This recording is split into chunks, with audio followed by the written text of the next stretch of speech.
call this meeting of the Fremont County Board of Commissioners to order. We'll begin this morning with our invocation from Pastor Crystal Kennedy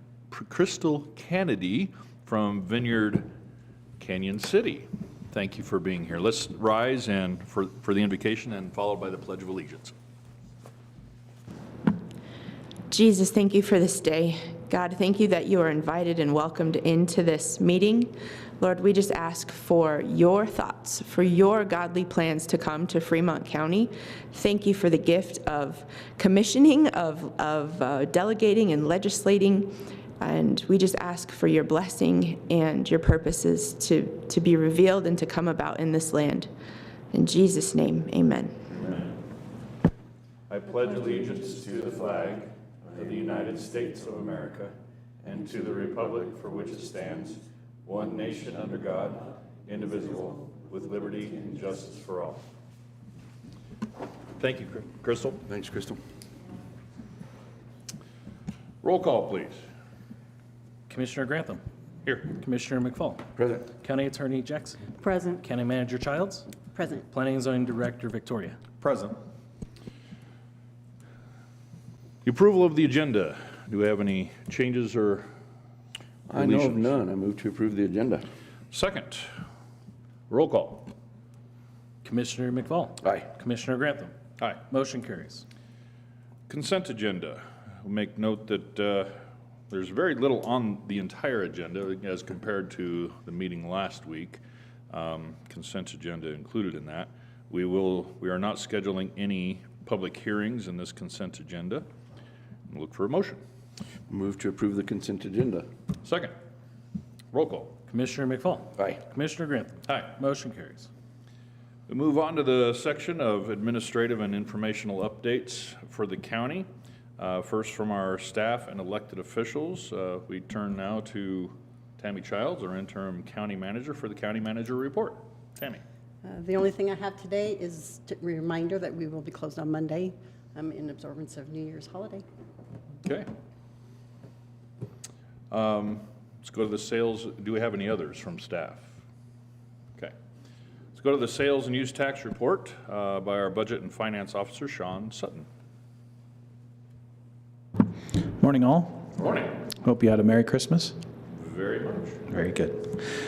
So yeah, I'll be reporting on the retail sales tax collection and auto use tax. So Fremont County retail sales tax collection for October totaled $718,310, which was $43,311 more than 2021. To date, we're at $371,723. That's more than 2021. We've had a total collection of $7,392,250, which is $1,100,460 more than the 2022 budget. Auto use tax collection for November totaled $134,094, which was $9,736 more than 2021. To date, we're a little bit behind 2021 at $56,990. 2022 total is $1,369,765, which again is ahead of budget by $277,360. Overall, very good month. Next report is lodging tax, which typically we only collect these quarterly, but so this is a late or past due $1,277, which is $11,158 less than 2021. We are tracking slightly behind 2021 at $34,623. The 252,783 is well ahead of 18, 19, and 20. Just depends what the last 2 months of reporting come in at, but it doesn't seem like we're going to be quite as busy as we were in 2021. The sheriff retail sales tax collection for October totaled $478,873, which is $28,874 more than 2021. Again, we're tracking $247,808 ahead of 2021, which is a good thing. And then total collections for 2022, $4,928,167, which is $693,108 over budget. Sheriff auto use tax totaled $89,396, which is $6,491 more than the previous year. Again, slightly behind 2021 numbers at $13,597 behind. We've collected a total in 2022 of $937,573, which again is ahead of budget by $209,169. So overall, a very good year. Thank you, Sean. Yeah, just noticing again, and I know we kind of harp on this over and over again, but the lodging tax and the auto use tax collections, just really reflect the big sales and big numbers we had in 21, but if we track through from 18, 19, 20 on that imaginary line up to 22, we're still on track. Very good, yes. Now, we're just down from 21, but 21 was a completely abnormal year. Yeah. But you can see where we're still tracking upward on those regardless of the down numbers from last year. So, thank you. Any questions for Sean? No, but I think what's interesting too, kind of on the same point you were talking about, is the retail sales tax collection. It goes to show, we approved the budget at the last meeting, and we talk about how we budget conservatively because you're not sure what's going to happen. The auto use tax collection is a indicator of that because we're having trouble selling cars, obviously. So we are still above the budget a little bit, $200 and some thousand, but the retail sales tax is at 1.1 million over what we budgeted. So at any time, I hope it never happens, but we've talked about the cars for years that they're going up and up and up, and then they're going to fall one of these days. Well, they finally did, and only because they can't get the cars or the parts for them. But I think it's smart of us, the way that we budget conservatively in case those things break down one of these days, for whatever reason it is. But it's a good indication of how we do the budget, and these numbers kind of show why we try to stay conservative. You just never know. The lodging tax the same way. In 2001 was strange for everything. There were highs and lows in lots of different places that there never will be again, but the lodging tax is an example of that. But thank you for the work there. Appreciate seeing the numbers. Thank you for your comments. Thank you, Appreciate Sean. it. Yep. Appreciate it. At this time, any other thoughts or comments from our elected officials? Start with Justin. Anything? Okay. Commissioner? Sure. No, yeah, thanks. Thank you. I just want to wish everybody a Happy New Year. It's coming up this weekend. Be safe if you're out and about traveling. If you're flying, you better schedule it for next week, it looks like, because they're still trying to catch up on airplanes. But be safe out there. And we got a little bit warmer weather coming, but the wind's supposed to blow, which brings up a topic that is near and dear to my heart. Fire restrictions. We are still under stage 1 fire restrictions. It is still dry out there, even though there's some snow up in the mountains. It's still really dry. The fuels are dry. The wind's going to blow, so be very careful if you're out there and playing in the wilderness or whatever you're doing. But be safe and have a good New Year. Thanks. Same.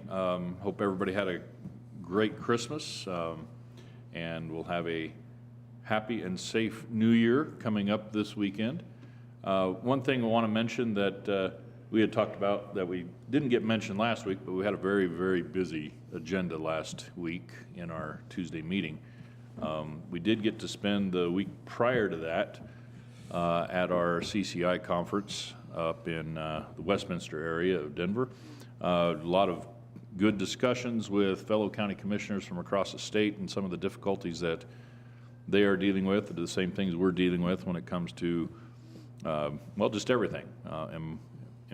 Employment, retention, new legislation coming from the legislature, impending legislation coming from the legislature that will affect all of our citizens, will affect each of our departments here, will affect certainly, I'm guessing, as always, the clerk's office when it comes to election policy and everything else, motor V and all things. So much that we're going to be dealing with, the known from last year and the unknowns coming up. And so we dealt with a lot of those things, including some of the ballot initiatives that passed, including, dare I even bring it up, mushrooms, and how that's going to affect local government, our local communities. What can we do? What can't we do? We're still trying to figure that out. That's kind of the nature of the beast when we have a ballot initiative that passes like that it takes a little bit of time to understand what the implications are in total. So overall, though, a very good conference where we get to put our heads together with other people in the same positions that we are. Anything else on that? No, you're right, that mushroom one, that, like you said, that they don't even know what that means when that passed. There is no restrictions on it, so it's kind of scary. There were actually more restrictions in the ballot measures for marijuana than there were in the ballot measure for mushrooms. It's wide open, so it's kind of a Clerk Grantham. scary situation. I thought I didn't have anything, but I do have something. Starting in January, the first business day in January, pay attention to your motor vehicle registrations and new titles, because the parks passes are going to be implemented, and it's an additional $29. What we did with the Department of Revenue was on that postcard that you get from my office, it'll have two prices on there, one with the pass and one without the pass. Please make sure that you are marking which one you want and making out the check for which one you want. If you pay for it and you don't want it, you're going to have to get your reimbursement back from Department of Wildlife, not from the DMV. So keep that in mind as January hits us in a few weeks. Well, at least it's not confusing. Yeah, Yet. not at all. Yeah, so we'll, when are those going to be coming out? Here in, So the January postcards are delayed. They'll be sent out the second week of January. The February cards will be sent out the third week of January. But that first business day, January 2nd, will absolutely be the day that when you renew, it'll automatically ask you, do you want the parks pass? And it's only for Colorado parks, not for national parks, not for any other parks else, not involved with Colorado. But just the state parks themselves, you get those passes. Passenger trucks, passenger cars, I think everything in Class C and trucks, so just be aware of that.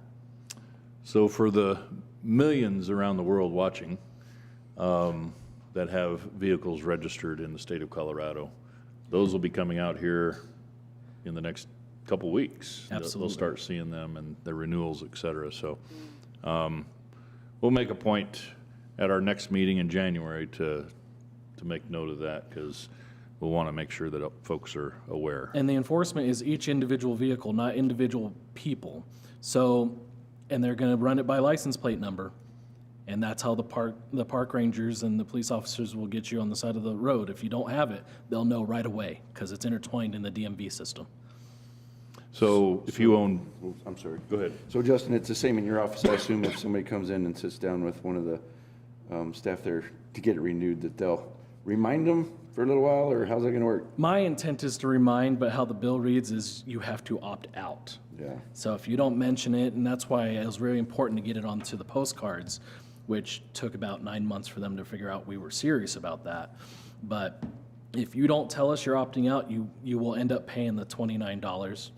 And that fee is actually set by a board appointed by the governor, and they can charge not less than half of what a normal priced year-long ticket fee is for that. So as the fees go up for going into parks, they can raise that fee as well. Yay. Oh, I'm sorry, did I say that out That's loud? why we like fees, right? Not so much. Yeah. All right, well, thank you for that, I think. Information is good. I didn't implement it. I Well, just have to know this is also, it's going to be one of those things that as their vehicles expire, this is going to be something that's just ongoing from here on out. It's Yep, not and the just, state is still unsure if you opt out the first time, if it'll continue, or they'll make you opt out every single time, which I would bet on the second one. yeah, I would too. It's another one of those, we're building the plane as we're flying it. So the money Making does go toward avalanche research, parks and wildlife, the safety of the water, fisheries, stuff like that. It does go toward things. And they've appropriated the first, I think it's the 32 million, divided a bunch, four different departments. Any excess above that will go straight to DOW. So, Okay. All right, well, be aware of that then, and we will continue to remind folks. Yes, we will. In fact, we might have to continue to do that throughout the year as we have our meetings here. So, anything else? Well, this is the time for citizens who wish to address the commissioners on a matter not scheduled on the agenda to come forward and do so. I don't see anyone in the audience that isn't already on the agenda, so we'll move on to the next item on our agenda, which is old business, which is a whole lot of none on that line item. So new business. Pathfinder Regional Park policies and fee schedules. Tammy Childs, our county manager. So as most are aware, Pathfinder Park Event Center was completed in early January 2022. We had the ribbon cutting on February 2nd. In the preparation of the facility completion, we made a concerted effort to come up with a fee schedule that would work and it would be consistent with our community values without having really any idea of what it was going to cost us to run the facility. Well, we're almost a year in. Our fee schedule was slightly low. So we have readjusted it and the policy has been rewritten and the fee schedules broke out by each rental venue, whether it's the event center, the auditorium, the meeting room, the arena, the outside festival sites, all kinds of good things.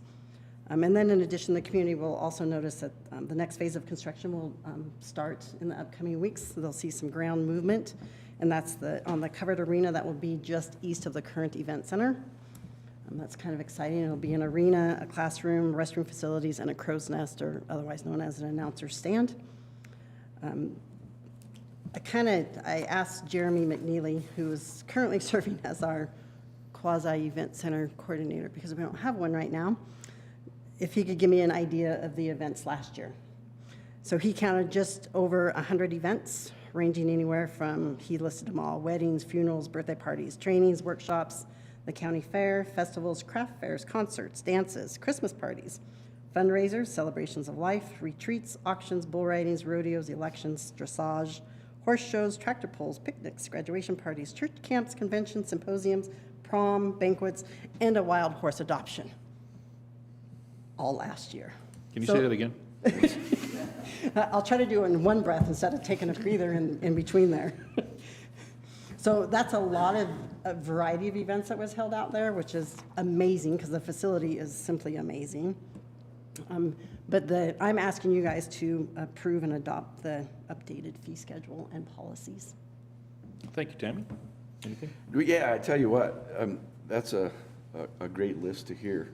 There's been so much activity out there since we got this new building open. The arena was used some prior to this, but nothing like this. And I think it's just going to create more and more excitement throughout the county as it goes. We get that other covered arena facility, could be used for anything, not just an arena, but going, and I think it's just going to really explode.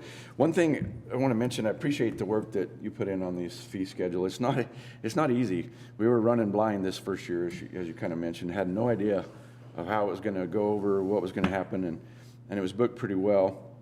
But at the same time, looking at these figures and these new figures, which I like a lot, it is more expensive, but we also don't want to undercut private business at all. I think we're the only facility in Fremont County that can seat as many people as we can in that event center, so it's kind of one of a kind, but there are smaller rooms or smaller ways you can portion that out. So we don't want to be in competition with anybody, and coming up to these levels, I think, keeps us from undercutting somebody, which is what we absolutely do not want to do. And hopefully it's still a feasible, usable option for people to enjoy the park out there. Thank you, Commissioner. Yeah, that's, good summary of where we've been over these last 12 months or so, trying to get this figured out, as you said before, building the plane as we're flying, with this event center and this fee schedule, and not wanting to be, I would put it, destructively competitive with our local businesses that offer some of the same services and events center kind of things and dinners, et cetera, banquets. We certainly don't want to, in a taxpayer-owned facility, be destructively competitive to those enterprises. So that's a tough needle to thread when we're talking about these fees, and this is a great piece of work that gets us a lot farther down the road where we wanted to be when we first opened up to having those correct fees for the services that we offer. And it's taken us this long to really get a good idea of where we were at with this facility and comparing apples to apples with the other facilities here in the county. Because that's really the most difficult part, because there's things we have that they don't, and they do that we don't. And figuring out that happy medium of the balance for the fees. And this is, honestly, could still be a work in progress. We need to continue to work on this and make sure that we're where we need to be, but we are a lot closer than we were not too long ago. So thank you.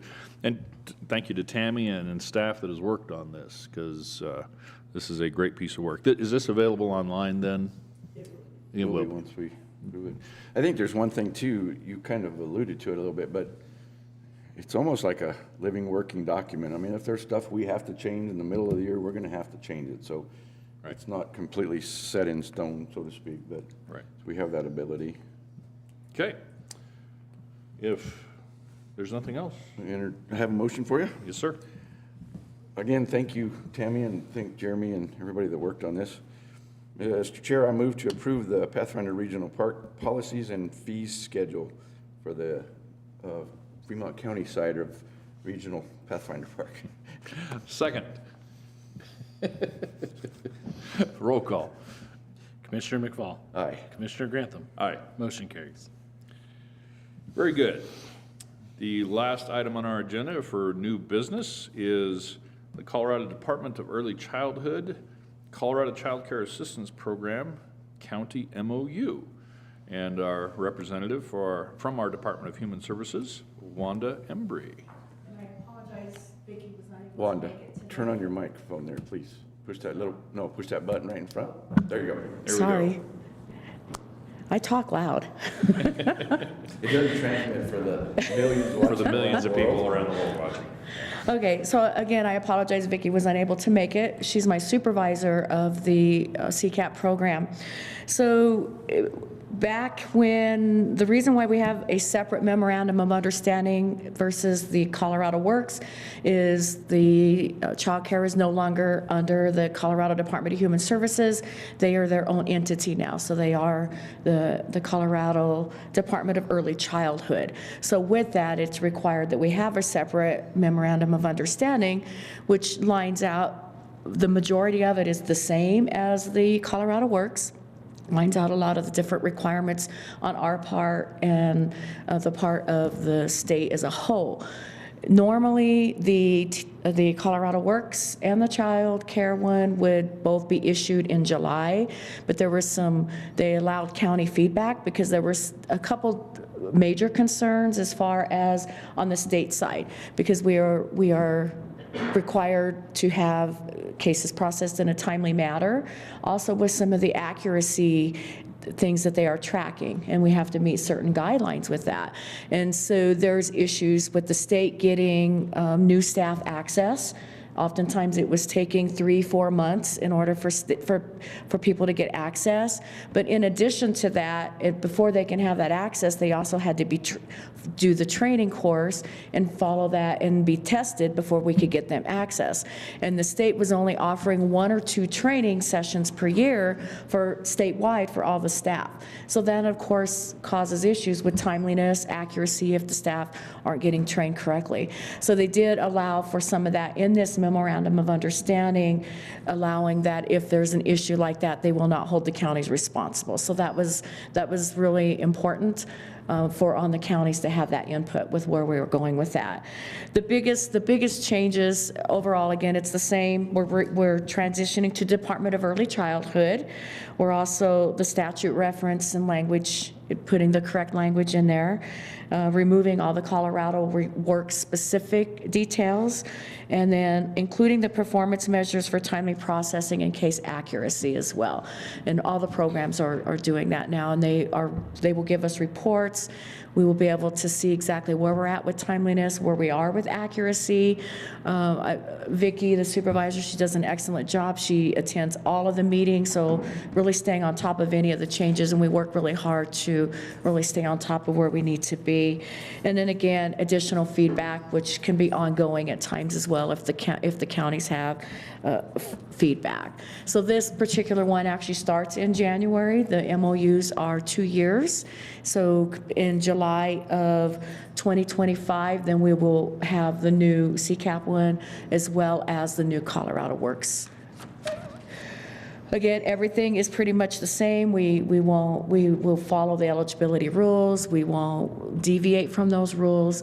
We'll do all of the training. We have the timely processing. So with the CCAP, they have to process applications within 15 days or get those entered, and they're allowed up to 30 days if we have to have additional information. Also, the accuracy requirements. Our supervisor does case reviews, as well as the state will pull cases.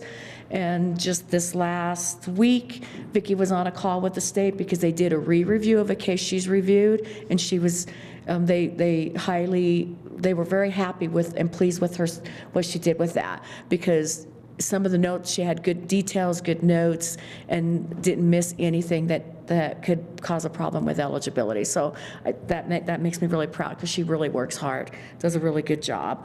Again, it talks about they will not penalize us for any issues if it's chats issues, which is the system used to process child care cases. So if it's down or there's issues going on which affect our timeliness, or if the system inaccurately applies a guideline that shouldn't, and it approves somebody or denies them when it shouldn't. Those are the types of things. And then again, we'll have those reports. Vicki pulls those reports for us each month so that we can see where we are at with accuracy as well as timeliness. And then all of our policies, the state approves our policies so that they align with statute and the rules of what we're required to do. And then they also will do management evaluations. So they give the counties plenty of opportunity to correct any issues that we may have prior to doing any kind of problems with corrective action or any of the other standardized issues as far as it's in here, cutting our funding, different things like that. We have a really good relationship with the state, and if there's ever any issues, they're really good at responding to us. So we're very blessed. They're really good at responding to us. So we're very blessed that they do support us when we have questions, and then giving us those opportunities to correct or update policies as we need to have those updated. Again, everything else is the same. It talks about if we fail and we don't follow through and correct everything that we need to correct, if there are issues, the state can overtake the operation of that program. I can honestly say I've never seen that happen in the state as a whole, because they do work with us and give us that opportunity to correct any areas that we may need corrected. That was sort of a real quick outline. Did you have any specific questions, or did that make sense? I think that, at least just for the millions watching, the public, as far as coming in to take over, your point, you haven't seen No. it's for the most extreme possible situation, and that hasn't been seen yet. So, No, okay, thank you. you're welcome. Anything? A motion if you're ready. Yeah, I'm ready. Well, this has been reviewed by Ms. Jackson, so we're good to go there on the legal side of it. Mr. Chair, I move to approve the MOU between Fremont County and Colorado Department of Early Childhood, which is CCC-8P, and it is for January 1st, 2023 through June 30th, 2025. And I second. Roll call. Commissioner McFall. Aye. Commissioner Grantham. Aye. Motion carries. And with that, our business is concluded on this agenda, and we are adjourned.